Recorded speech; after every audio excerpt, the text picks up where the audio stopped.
Sam from GeForce, and this is Halogen FM.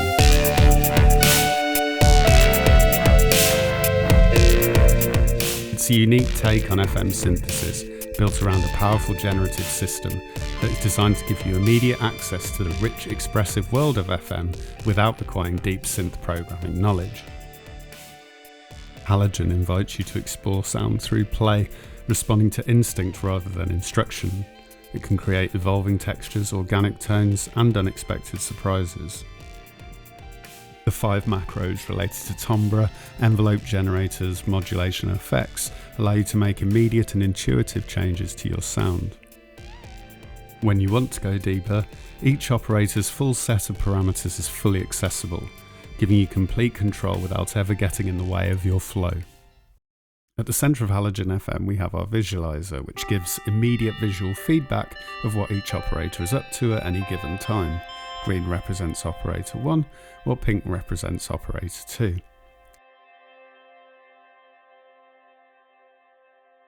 Dotted around the UI are various spark buttons.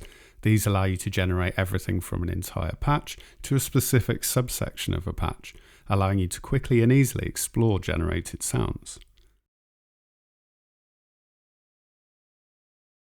Down either side of Halogen FM, we have our 2 operators, which feature more traditional controls and a whole host of modulation options.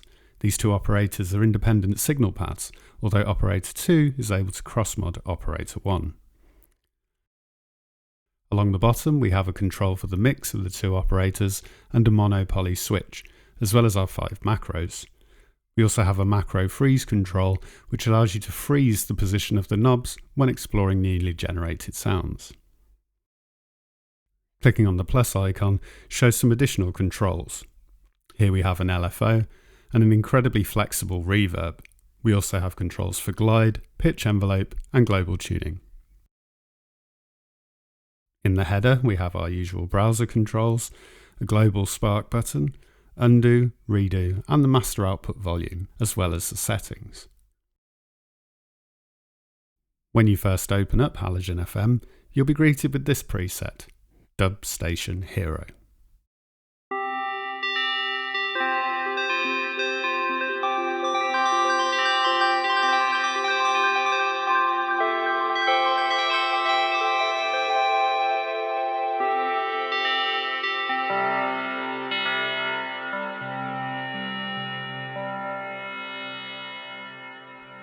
Let's take a look at some patch generation. You can do this in one of 2 ways, either clicking the global spark button in the header or clicking on the visualizer. Doing either of these things will generate an entirely new patch from scratch. Let's have a listen to some examples now.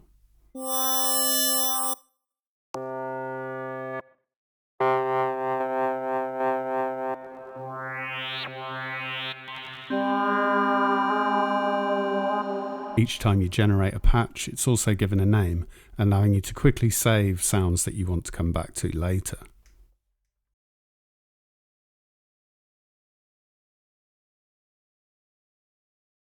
Once I have a starting point I'm happy with, I can explore that patch further. There are various other spark buttons dotted around the UI. At the top of operator 1 and operator 2, you'll see a spark button related to that operator's parameters. Clicking on this will regenerate that operator's parameters and modulation assignments.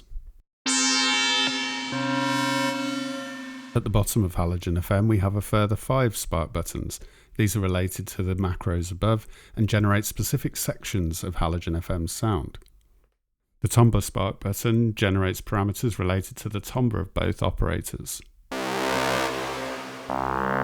The EG1 spark button generates new envelopes for operator 1, and the EG2 button does the same for operator 2.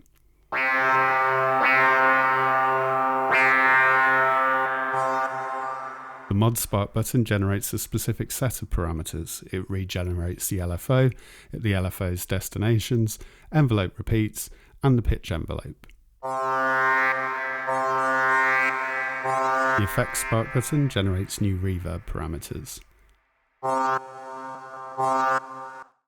The LFO spark button allows you to regenerate just the LFO without changing its destination amounts. Using just these spark buttons, we're able to evolve and change any given sound in a wide variety of ways, making it completely different or altering just small aspects of it.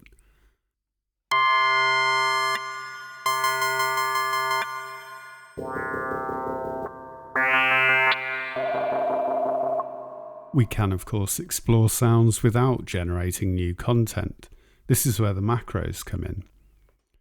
Each macro is tied to a specific section of the instrument and allows you to make changes to a sound's character without having to dive into specific parameters. When used in conjunction with the freeze control, you can create a broad character for your sound which will remain as you navigate through patches. The timbre macro gives you control over the tonal characteristics of the two operators. Turn this to the left for softer, more mellow tones, or to the right for brighter, more aggressive textures.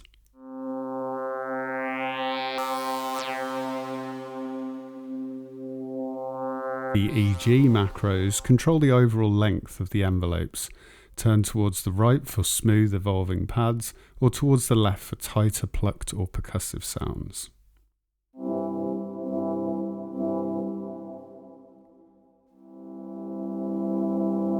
The modulation macro adds dynamic unpredictability when turned to the right, or you can dial in a more controlled character when turning it to the left.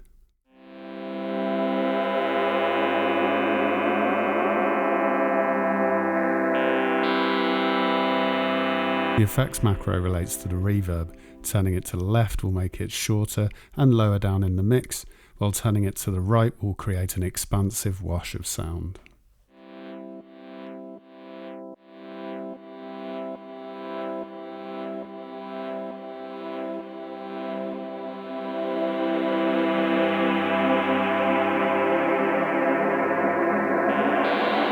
The combination of a generative and a hands-on workflow gives you the best of both worlds, fast inspiration and nuanced expression, allowing you to sculpt unique, expressive FM sounds with ease and creativity. Let's have a look at the operators, which allow us to perform more granular editing of our sounds. The two operators have nearly identical controls, but subtly different tonal characters. This enables variations in texture and response. Both operators contain a carrier and modulation oscillator with a fixed configuration. Let's open up an init patch in the browser and then turn the mix knob all the way to the left so that we're only hearing operator 1. Starting at the top, as previously mentioned, each operator has a spark button which allows you to generate all of the parameters and modulation assignments within that operator. We'll move on to the parameters, starting in the top right hand corner with the frequency. The frequency knob controls the fundamental frequency of the operator, setting the carrier oscillator frequency and determining the frequency around which the modulation oscillator's ratio will operate. The ratio control determines the speed of the modulation oscillator as a ratio of the frequency that you've set. This ranges from 1/5 of the frequency up to 5 times the frequency.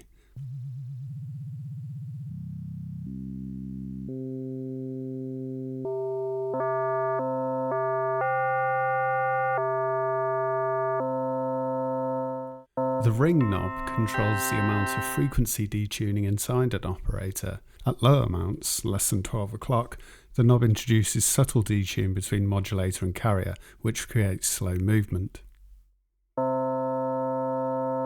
At above 12 o'clock, the modulator frequency becomes much faster and inharmonic to the character. Inharmonic ratios in FM create rich, often metallic or inharmonic tones.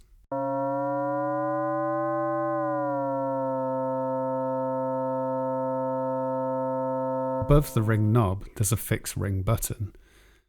The fix button locks the modulating oscillator to a fixed frequency. When enabled, use the ring knob to choose the particular frequency to fix to.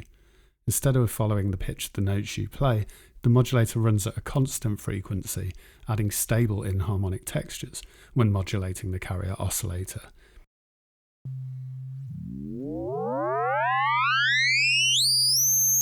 This can produce bell-like, metallic or drone-like sounds that change across the keyboard, since the relation to the input note and the fixed frequency create their own different harmonic ratios.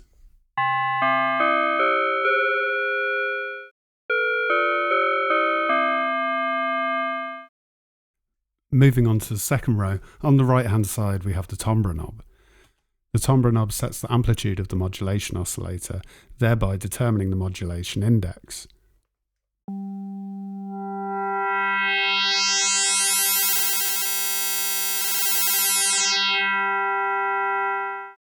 The effect of the ring and bright parameters is directly related to the timbre knob position.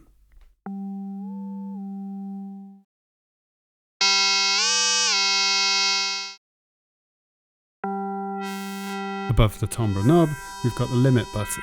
The limit button turns on a mode that tries to prevent any sound from becoming so harsh that it enters aliasing distortion. Although aliasing can be a desired sonic characteristic of extreme FM, the ability to restrain it can help create cleaner, more natural tones, as opposed to harsh, digital tones. This can be especially useful when playing higher up the keyboard.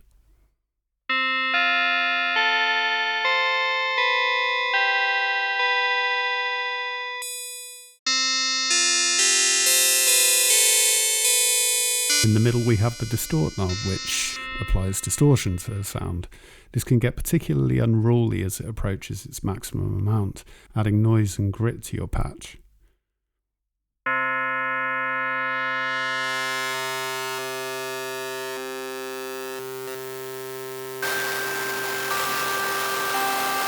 On the left we have the bright control. This actually sets the feedback amount within the modulation oscillator and is excellent for adding high frequency content to any patch.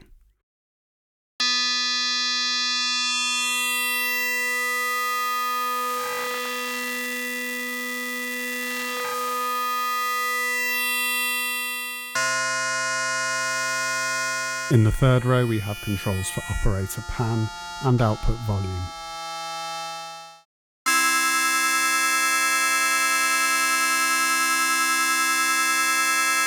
Underneath that we have two envelopes, a modulation envelope and an amplitude envelope, which feature identical controls. You set the attack, decay, sustain and release amounts by simply clicking and dragging up and down on the graphical display. The bipolar key tracking control adjusts how the envelope times respond to the pitch of the note played. Reducing the key tracking will trigger faster, shorter envelopes at the top of the keyboard and slower, longer envelopes at the bottom of the keyboard.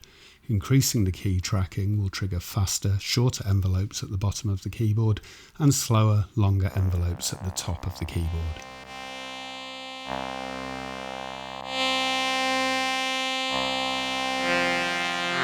The repeat parameter re-triggers the attack and decay stages of the envelope automatically in a looping cycle. This creates rhythmic modulation or pulsing effects.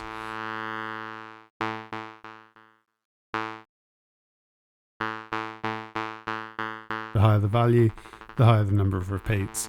When the repeats are finished, the envelope carries on to the sustain and then release stage.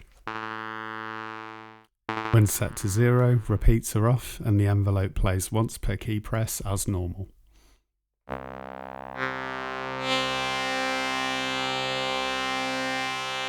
Operator 2 has a single extra control, that being the crossmod parameter next to the title. The crossmod knob applies frequency modulation from operator 2 to operator 1. This adds extra harmonic complexity and can create aggressive, metallic or evolving textures depending on the settings of both oscillators. You can use this to explore deeper modulation interactions and unlock richer, more experimental timbres.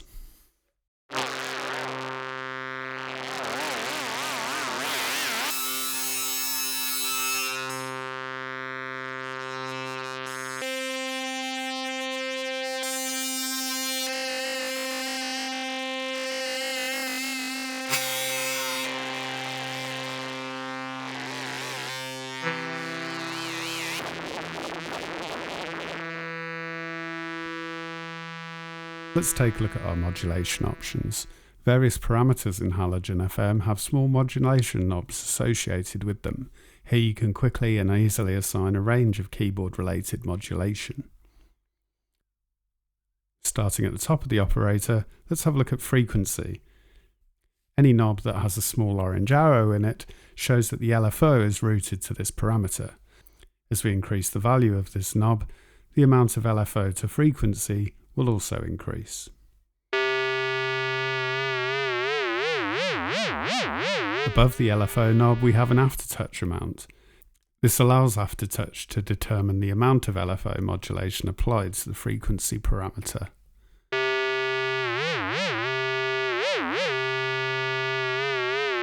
This same modulation appears on the timbre knob.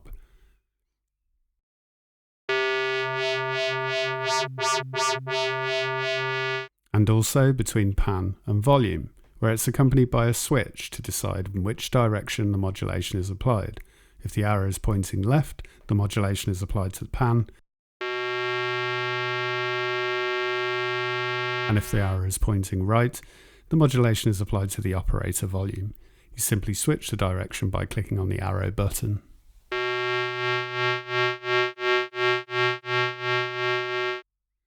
There's a small velocity knob attached to bright, distort, timbre and volume. This allows keyboard velocity to control the value of those parameters.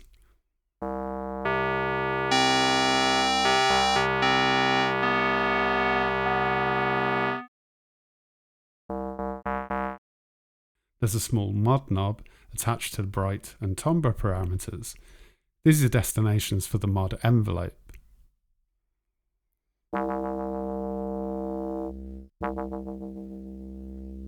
Similarly, you'll see an amp knob attached to distort. This allows you to send the amp envelope to the distortion, controlling its amount in line with volume. Aftertouch modulation is available for the timbre and volume controls directly.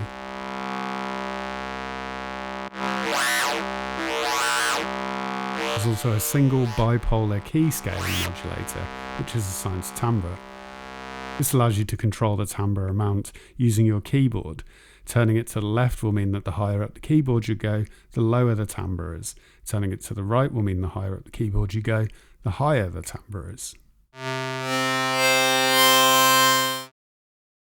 Halogen FM's modulation system is designed to be built around how you play, allowing the creation of natural and expressive sounds with incredible depth, easily and quickly.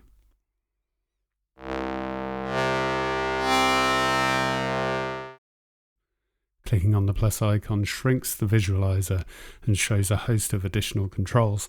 Here we have parameters for the LFO, glide, pitch envelope and tune, as well as controls for the reverb.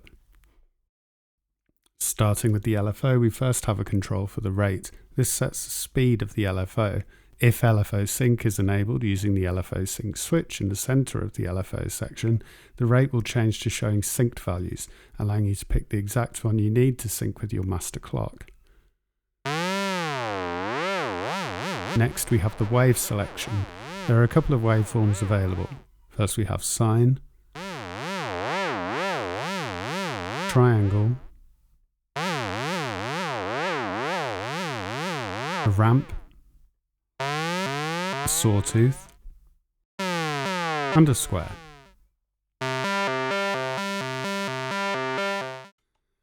Next we have a noise control. Turning this up allows you to add randomization and noise to any LFO shape. Turning this all the way to maximum essentially turns the LFO into a noise source.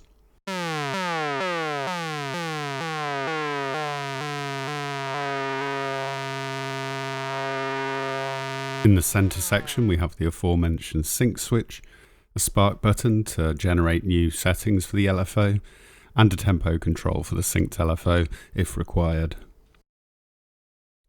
On the right hand side of the LFO we have a sample and hold control. As you turn this up, sample and hold is added to the LFO, reducing in rate and creating a stepped modulation output.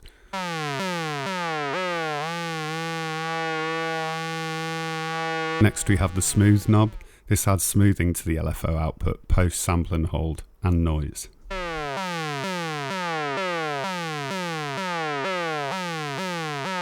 Finally, in the LFO section we have the intro knob. This determines an amount of time it takes for the LFO to fade in on key press.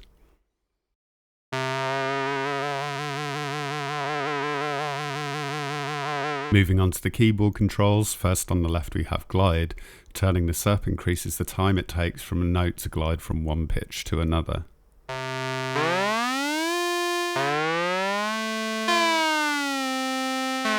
In the middle we have a pitch envelope. This is applied to both operators. The first and third sections set the start and end pitch of your note, while the middle section determines the time it takes to both reach and move on from your played pitch. Finally, on the right we have the global tune. You can use this to offset the entire pitch of the instrument, allowing it to sit better in a mix or line up with the tuning of an accompanying source.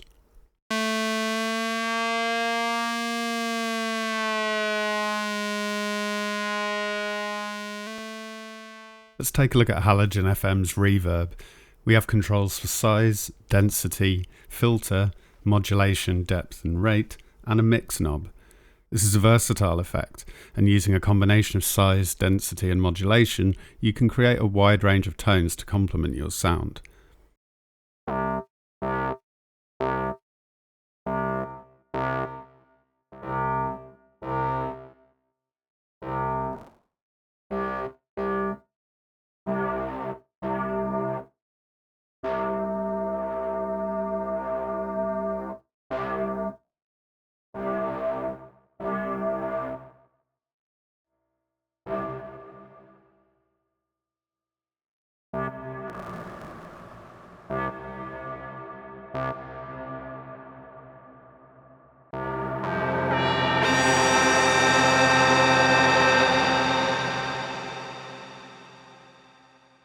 Now that we've finished our patch, it's time to save it.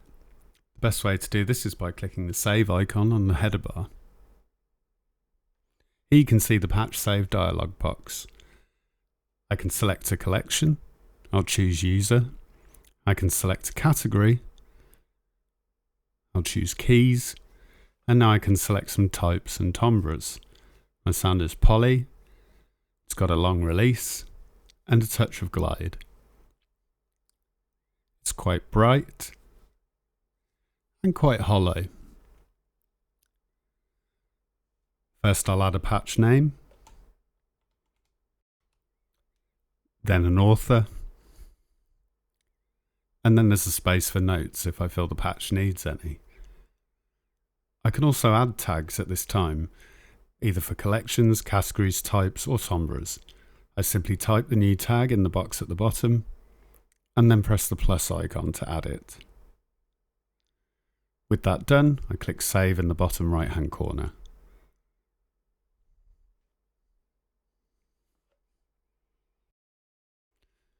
Let's dive into the patch browser.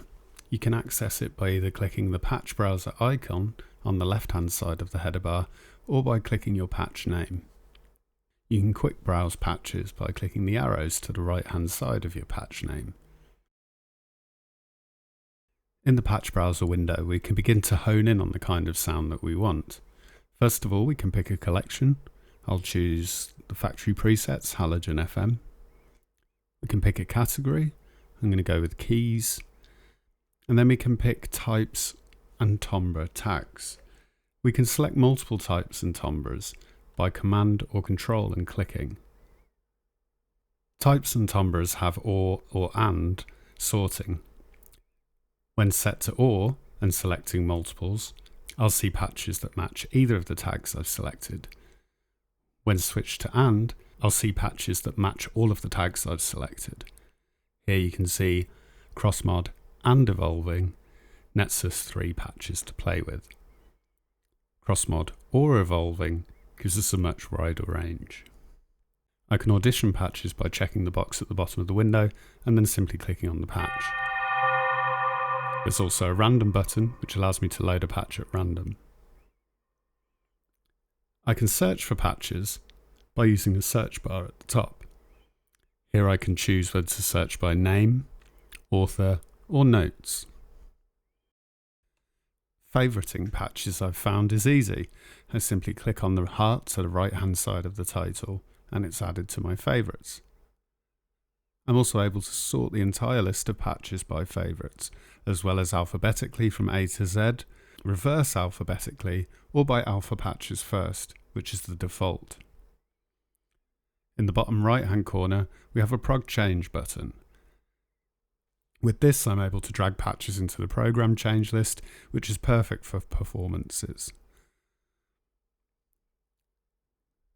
In the bottom left hand corner we can load the init patch at any time by clicking the init patch button, and we can cycle through presets by clicking previous and next. Let's have a look at our collections features. As previously mentioned, when saving a patch you can create a new collection. Simply give it a collection tag and press the plus icon. Now any patches you save with that collection tag will be added to that collection. When loading patches, you simply select that collection and you'll see all the patches within that collection. If we click the folder icon to the left of the collection title, we can see the import and export collection box. Here we can import collections, export them, or delete them. Let's import one now. Click on the import button, navigate to our collection, and press open. And the patches are added to Halogen FM. Let's take a look at Halogen FM's settings. We get to these by clicking the settings icon, which is on the right hand side of the header, just to the right of the master volume. If you're in standalone mode, you'll see extra options. These include the ability to set your audio output, including the active output channels, your sample rate, your audio buffer size, and your active MIDI inputs, as well as the active MIDI channel. In both standalone and plugin versions of Halogen, you have the following options: the ability to edit and clear MIDI CCs, which we'll come back to later, the patch browser font scale, which unsurprisingly sets the scale of the font in the patch browser, the ability to switch between dark mode and light mode UIs, a setting to set the pitch bend amount, another setting to set the velocity sensitivity, and the allow tail off on host transport stop setting. With this on, note tails continue to play when you stop your host. Let's have a look at CC mapping in Halogen FM. Let's open up the settings menu again by clicking on the settings icon on the right hand side of the header bar, and then click on Edit next to MIDI CC. You'll see that almost every parameter in Halogen is able to be mapped to CC. This includes modulation amounts and the spark buttons. You may have noticed by now that there's no fixed assignment for the modulation wheel. We've left this open, and you're free to assign it to any of the macros or really any other parameter in Halogen FM as you like. To map a parameter, simply click on it and then apply some modulation from the CC you wish to assign. To remove a mapping, simply double click on it. To remove all mappings, click Clear. A pop-up will ask you if this is what you want to do.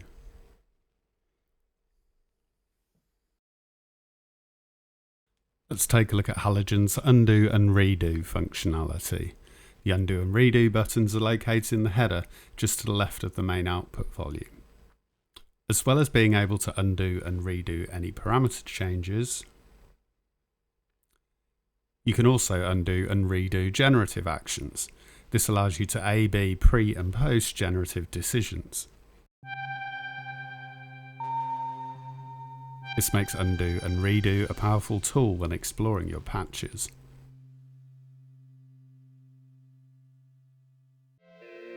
I think that just about covers everything in Halogen FM. Hopefully you'll find it as inspiring as everyone at GeForce does. Thanks for taking the time to watch this video, and we can't wait to hear what you make with it.